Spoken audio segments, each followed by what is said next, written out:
Dawn came slowly to the Ile de la Cité on the morning after the attack. The sun rose over the Seine the way it always did, catching the surface of the river, turning the brown water briefly gold, throwing long shadows down the narrow alleys between timber houses. Fishermen pushed their boats from the bank. Bread ovens were already lit. Somewhere near the cathedral, a bell rang for prime, the first office of the day. Paris was waking up, and the news was already spreading. Peter Abelard, the most celebrated philosopher in Europe, had been castrated in his bed during the night. The details traveled fast, because the details were impossible to forget. Men had entered his room. They had held him down. They had used a blade. The servant, Abelard's own servant, was suspected of having left the door unbarred, likely bribed. By the time the sun was fully up, students were gathering in clusters outside the cathedral school, whispering, arguing, some of them weeping. Masters who had envied Abelard for years now stood in silence, unsure whether to feel pity or vindication. The bishop's household was in an uproar.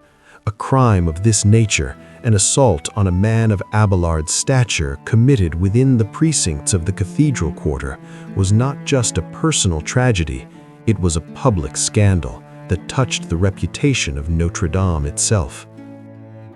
Fulbert did not hide his involvement for long. He had orchestrated the attack, and while the identities of the men who carried it out were initially unclear, the motive was obvious to everyone in Paris. The canon had taken revenge for what he believed was the ruin and abandonment of his niece. In the logic of 12th century honor, this was not entirely incomprehensible. A man whose female relative had been seduced, impregnated, secretly married, and then, as Fulbert saw it, discarded into a convent, had grounds for fury. But the method of his revenge crossed a line that even medieval Paris found shocking. Castration was a punishment. It was sometimes inflicted on rapists or adulterers by secular courts. But to hire men to mutilate a sleeping philosopher in his own bed, that was not justice, it was butchery. The consequences for Fulbert were surprisingly mild. He lost his position at Notre Dame and had his property confiscated, but he was not executed or imprisoned for long. The two men who physically carried out the castration were caught, and their punishment was grimly symmetrical. They were castrated in turn and blinded. Medieval justice had a taste for poetic cruelty. But the real consequences were not legal, they were existential. For Abelard, the castration was not just a wound to the body, it was a wound to everything he had been. In the 12th century, masculinity and intellectual authority were deeply intertwined. A man who had been castrated was, in the eyes of the world, no longer fully a man. He could not hold certain church offices, he could not marry. He was, by canon law and social custom, diminished, marked as someone to whom something irreversible had been done. Abelard understood this immediately. In the Historia Calamitatum, he described his overwhelming emotion in the days after the attack not as anger, but as shame. "I thought more of my disgrace than of my wound," he wrote. "The agony of the shame was greater than the agony of the flesh." And then he did something that reveals the complexity of his character. He interpreted the attack as divine punishment. God, Abelard concluded, had struck him in the part of his body that had sinned. The castration was not merely Fulbert's revenge, it was God's justice, delivered through Fulbert's agents. The organ that had led him to lust, that had driven him to seduce Héloïse, that had caused him to abandon philosophy for passion, God had removed it. The logic was brutal, but it was also, in a twisted way, the logic of a philosopher. Abelard could not accept that his suffering was meaningless. He had to find a structure in it, a reason, a thesis. And so he reframed the worst night of his life as a theological lesson. He had sinned, he had been punished, now he would repent. The form that repentance took was monasticism. Within weeks of the attack, Abelard entered the Royal Abbey of Saint-Denis, one of the most prestigious monasteries in France. He took the tonsure, swore the vows, and became a Benedictine monk. It was a decision made in the depths of humiliation, and it would shape the rest of his life, though not in the way he expected. But before he entered Saint-Denis, Abelard made one more decision. He told Héloïse to take the veil. Not asked, told. He sent word to Argenteuil that she was to become a nun, not a novice, not a guest, but a fully professed religious, bound by permanent vows. And he insisted that she do it before he himself became a monk. The sequence mattered to him. He wanted her committed first. Whether this was a concern that she might refuse after he was safely inside a monastery, or out of a need to control the narrative even now, the sources do not say. But the effect was clear. Héloïse had not chosen religious life. She had been assigned it by the man she loved at the moment of his greatest brokenness. She obeyed. She went to the altar at Argenteuil and took the veil. But what she said as she did it has echoed through 8 centuries of literary and philosophical memory. According to multiple accounts, Héloïse recited a passage from Lucan's Pharsalia as she approached the altar, the lament of Cornelia, wife of Pompey, who blamed herself for her husband's destruction. "O noble husband, too great for me to have married. Was it my fate to bend so lofty a head? Why did I marry you and bring about your fall?" And then, perhaps more revealingly, she added words of her own. "It is not devotion to God that leads me to the veil. It is your command." The sentence is devastating. It strips away every pretense of spiritual vocation. Héloïse was not entering the convent because she had found God. She was entering because Abelard told her to. Her obedience was total, but it was not religious. It was romantic. She was sacrificing her freedom not for heaven, but for a man who could no longer be her lover, her husband, or even her companion. And she wanted everyone in that church to know it. The door closed. He went to St. Denis, she stayed at Argenteuil, and for the next decade, silence fell between them. A silence so complete that it is almost impossible to know what either of them felt during those years. Abelard threw himself into theology, writing controversial works that earned him new enemies within the church. Héloïse rose through the ranks at Argenteuil, eventually becoming prioress. They did not write to each other. They did not visit. For all practical purposes, they ceased to exist in each other's daily lives. But absence is not the same as forgetting, and eventually the silence broke, not with a conversation, but with a document that Abelard never intended Héloïse to read. Sometime around 1132, roughly 15 years after the castration, Abelard wrote his autobiography. He called it the Historia Calamitatum, the story of my misfortunes, and framed it as a letter of consolation to a friend. The premise was almost absurdly self-centered. "Whatever troubles you are facing," Abelard told this unnamed friend, "my sufferings have been far worse, and hearing about them should put your problems in perspective." It was classic Abelard, brilliant, self-aware, and yet somehow incapable of separating insight from ego. The Historia Calamitatum was an extraordinary document. It is the first true autobiography of the Western Middle Ages, a sustained first-person narrative in which a medieval intellectual examines his own life with unflinching honesty.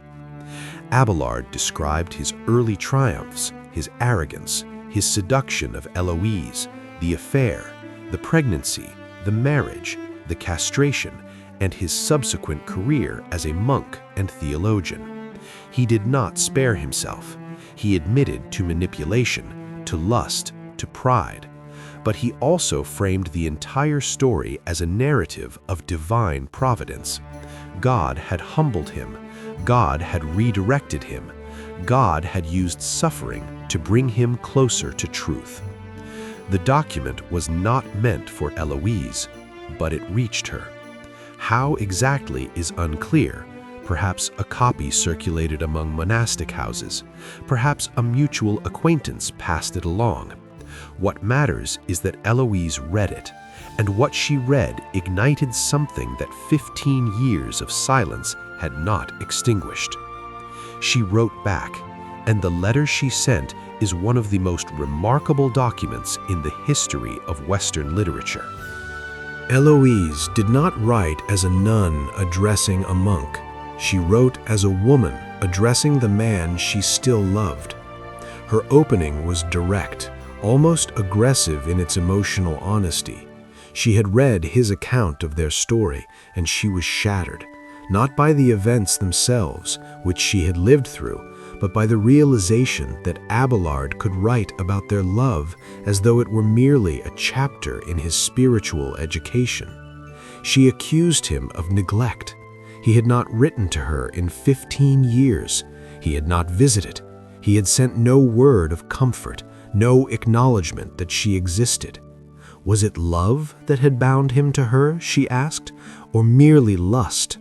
Now that lust was physically impossible, had she ceased to matter? The question cut to the bone, and Héloïse did not stop there. In passage after passage, she laid bare the inner life she had concealed behind the walls of Argenteuil, and later the Paraclete, the oratory and convent that Abelard had founded and given to Héloïse after the nuns of Argenteuil were expelled from their house. She confessed that she had never found peace in religious life. She prayed, she fasted, she observed the rule. She managed the community with administrative competence, but none of it was for God. It was all for Abelard. Every vow she kept because he had asked her to. Every hour of prayer was an hour she spent thinking not of heaven, but of him. God knows, she wrote, I never sought anything in you except yourself. I wanted simply you, nothing of yours. I looked no marriage bond, no dowry. It was not my own pleasures and wishes I sought to gratify, as you well know, but yours. The name of wife may seem more sacred or more binding, but sweeter for me will always be the word mistress. She went further still. She admitted, in writing to a man who was now a monk, in a letter that could be read by others, that during religious services, when she was supposed to be contemplating scripture, her mind returned instead to the physical pleasures they had shared. The pleasures of lovers which we shared have been too sweet, she wrote. They can never displease me and can scarcely be banished from my thoughts. Wherever I turn, they are always there before my eyes, bringing with them awakened longings and fantasies that will not even let me sleep. She described herself kneeling in chapel, surrounded by other nuns singing psalms, and being overwhelmed by memories of Abelard's body and their nights together. The honesty is almost unbearable. This is a 12th century woman bound by permanent religious vows, confessing on parchment that she still burns with desire for a man who was castrated 15 years ago. What makes the letters extraordinary is not merely the emotional intensity, it is the philosophical clarity with which Héloïse interrogated her own condition. She was not simply crying out in pain, she was analyzing the nature of love, obedience, sacrifice, and authenticity with a precision that rivaled anything Abelard himself had written. She distinguished between action and intention. She performed the duties of a nun perfectly, but her intentions were impure, directed not at God, but at Abelard. Did that make her obedience worthless? Was she a hypocrite or something more complex, a woman trapped between an impossible love and an imposed vocation? She also turned her philosophical lens on Abelard himself. Why had he written to her only now, and only indirectly through an autobiography addressed to someone else? Why had he demanded that she take the veil before he took his own vows? Was it trust, or was it control? And the most painful question of all, if the castration had not happened, would he still love her? Or had he loved her only with the part of himself that was now gone? Abelard's responses were careful, measured, and, to many modern readers, disappointing. He wrote back not as a former lover, but as a spiritual director. He urged Héloïse to redirect her passion toward Christ. He reframed their relationship as a cautionary tale, a story of sin that God had mercifully interrupted. He did not match her emotional intensity. He did not confess that he still thought of her in the way she thought of him. Whether this was because he truly had moved beyond earthly attachment, or because he could not afford to admit otherwise, or because the castration had severed not just his body, but some essential part of his emotional capacity, the letters do not tell us. What they show is a devastating asymmetry. One voice on fire, one voice retreating into theology. And yet, Abelard's letters were not cold. He addressed Héloïse's practical concerns about the Paraclete with detailed guidance. He wrote hymns and liturgical texts for her community. He composed a rule of life specifically for her nuns. In his own restrained way, he continued to care for her, but he cared as an abbot cares for a community, not as a man cares for the woman he once called the only thing he feared to lose. The correspondences eventually shifted from personal anguish to institutional matters, the governance of the Paraclete, the liturgy, the daily schedule. Some scholars believe Héloïse accepted Abelard's terms and channeled her energy into building the convent. Others believe she simply stopped fighting a battle she could not win. The letters stop, and we do not know what replaced them. But the letters survived, and in surviving, they did something neither Abelard nor Héloïse could have anticipated. They became a foundational text of Western ideas about love.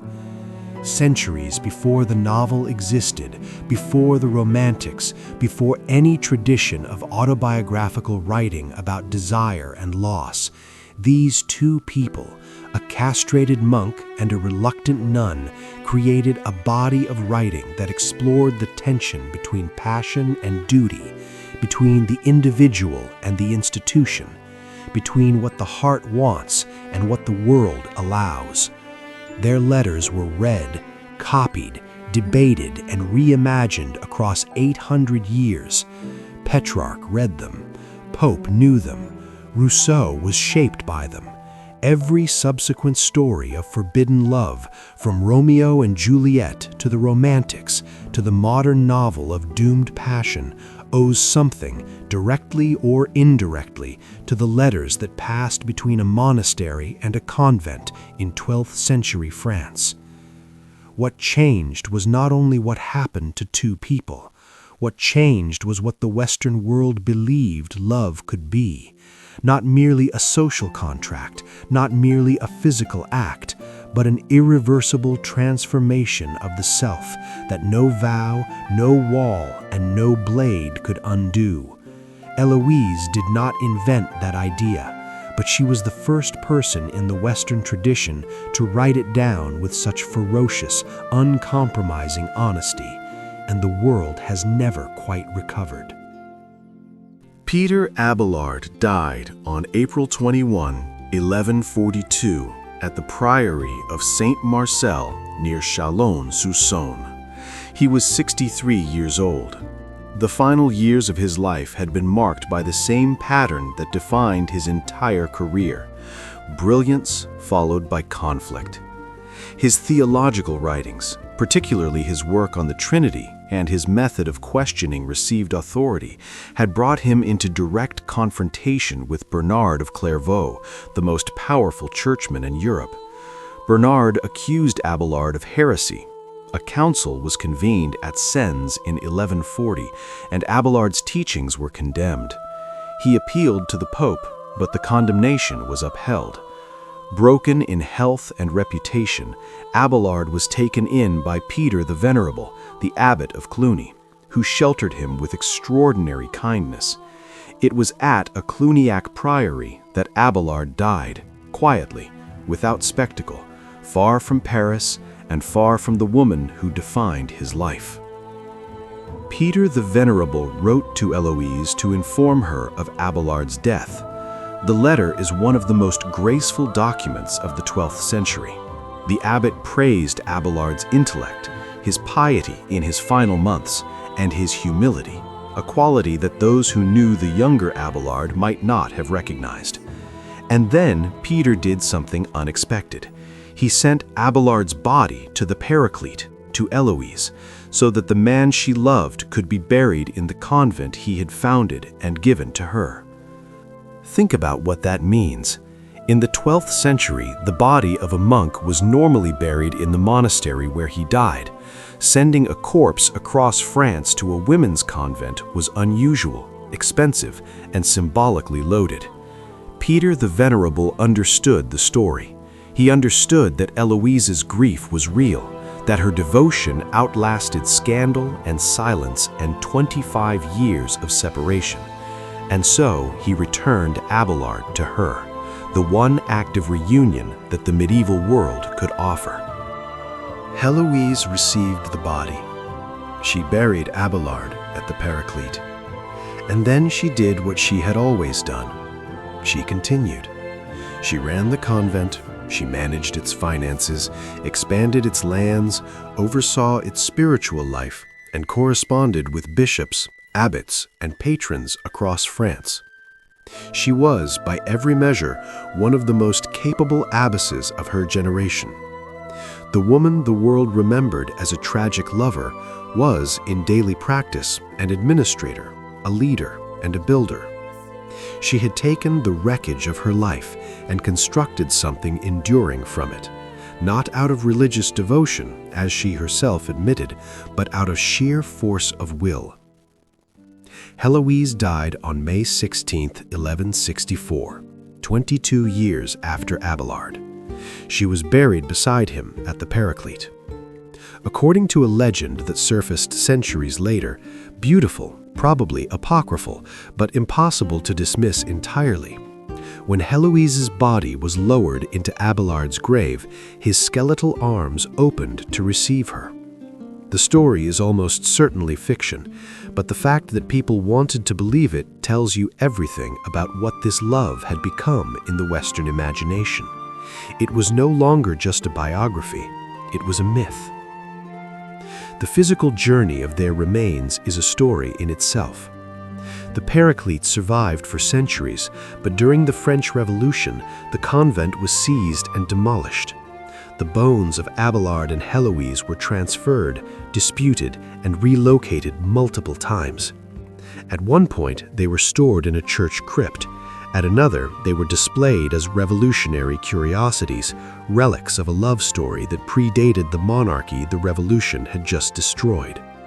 Finally, in 1817, the remains were transferred to the cemetery of Père-Lachaise in Paris and placed together in a neo-Gothic tomb designed to look like a chapel. The tomb became, almost immediately, a pilgrimage site, not for the religious, but for the romantic. And it remains one today. The tomb of Abelard and Héloïse is one of the most visited graves in Père-Lachaise. People come from around the world to stand before it. They leave flowers. They leave letters. They press their palms against the stone as if the cold surface might conduct something from the 12th century into the 21st. The letters they leave are written in dozens of languages. Some are addressed to Abelard, some to Héloïse, some to both. Some are addressed to no one in particular, just declarations of love placed on a grave because the people who placed them needed somewhere to put what they felt, and this seemed like the right place. Why does this story still resonate? It is not because it is unique. History is full of forbidden love affairs, secret marriages, and violent consequences. It is not even because it is particularly romantic in the conventional sense. There is no happy ending, no reunion, no triumphant escape from the forces that destroyed them. What makes the story of Abelard and Héloïse endure is something more specific and more unsettling. It endures because Héloïse refused to lie about what love cost her. In an age when women's voices were almost entirely absent from the written record, Héloïse wrote with a clarity and a rawness that no male theologian, no troubadour, no courtly poet of the 12th century could match. The troubadours sang of love as a game, a code, an aesthetic performance.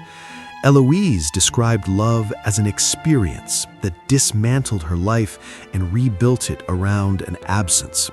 She did not romanticize, she did not prettify. She said plainly that she had given up everything, her freedom, her future, her body, her intellectual ambitions, for a man who then asked her to pretend it had all been for God. And she said no, not to the veil, which she accepted, but to the lie. She would not pretend that her sacrifice was holy.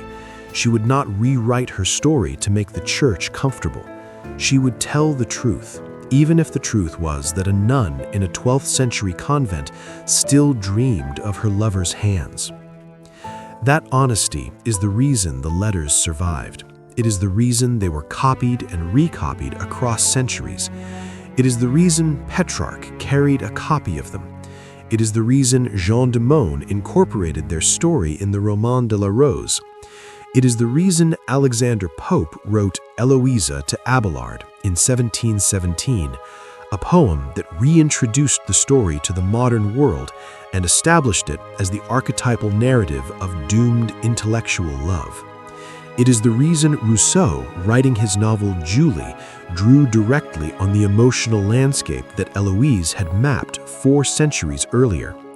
And it is the reason that in 2026, people who have never read a word of Latin still walk to a tomb in eastern Paris and leave letters for a woman who died in 1164.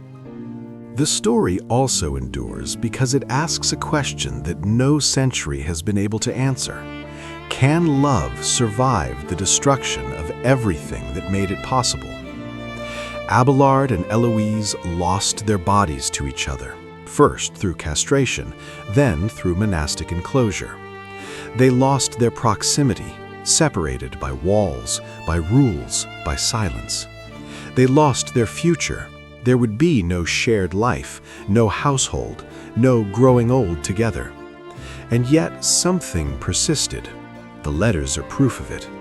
Whatever that thing was, obsession, habit, genuine spiritual connection, or something for which no word in Latin or French or English is quite adequate, it did not stop when everything else did.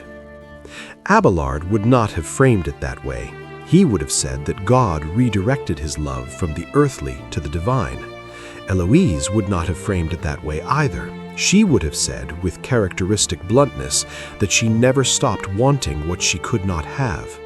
Neither of them would have called their story a love story in the way we use the term today. And yet it became the template for every love story that followed, not because it showed how love triumphs, but because it showed how love persists, stubbornly, illogically, sometimes destructively, long after the world has decided it should be over. They lived in the 12th century. They argued about universals and scripture and the ethics of intention. They wrote in Latin. They slept in separate stone buildings hundreds of kilometers apart, and they left behind a single unresolved question that still hangs in the air above a Gothic tomb in a Paris cemetery. Is love stronger than everything designed to kill it? 800 years of letters tucked between the stones suggest that the answer for those who come to visit has always been the same.